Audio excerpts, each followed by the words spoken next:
சென்னையில் 150 பைக்குகள் கொள்ளை தொடர்பாக காவல்துறையினர் தீவிர விசாரணையில் ஈடுபட்டு வந்த சூழ்நிலையில் கொள்ளையன் கைது செய்யப்பட்டிருக்கிறான். அவர் சிறுவன் என்பதும் தெரிய வந்திருக்கிறது.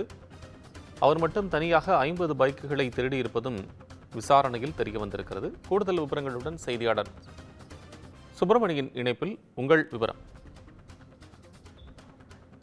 சென்னை வேப்பேரி பகுதியை சேர்ந்தவர் மெர்லின். கடந்த 8ஆம் தேதி இவரது இருசக்கர வாகனம் திருடப்பட்டிருந்தது. இது தொடர்பாக வேப்பேரி காவல் நிலையத்தில் அவர் புகார் அளித்திருந்தார்.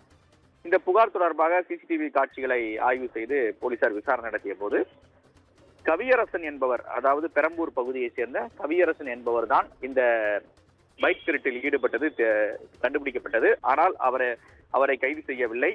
அவர் தலைமறைவாகிவிட்டார். அதன் தொடர்ச்சியாக அவருடன் 17 வயது சிறுவன் ஒருவரும் சேர்ந்து இந்த பைக் திருட்டில் ஈடுபட்டது விசாரணையில் கண்டுபிடிக்கப்பட்டது. அந்த 17 வயது சிறுவனை போலீசார் கைது செய்தார்கள். கைது செய்யப்பட்ட போது இந்த 2 பேருமே சேர்ந்து சென்னையின் பல்வேறு பகுதிகளில் இருசக்கர வாகன திருட்டில் ஈடுபட்டது கண்டுபிடிக்கப்பட்டது. சுமார் 150 இருசக்கர வாகனங்கள் திருடியதாக போலீசார் விசாரணையில் தெரிய வந்திருக்கிறது.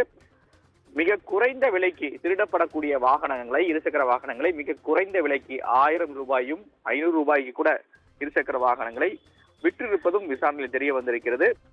2 ஆண்டுகளாக இவர்கள் திருட்டில் ஈடுபட்டதும் விசாரணையில் தெரிய வந்திருக்கிறது. அது மட்டுமல்லாமல் இருசக்கர வாகனத்தை திருடிவிட்டு அது கிடைக்கக்கூடிய பணத்தை பல்வேறு மாநிலங்களுக்கு சென்று உல்லாசமான சுற்றி வந்ததும் விசாரணையில் தெரிய வந்திருக்கிறது. அது மட்டுமல்லாமல் ஆந்திரா, கர்நாடகா பகுதிகளில் இந்த இருசக்கர வாகனத்தை விட்டுவிட்டு போலி ஆர்சி புக் மூலமாக இந்த பைக்குகளை விற்றிருப்பதும் விசாரணையில் தெரிய வந்திருக்கிறது.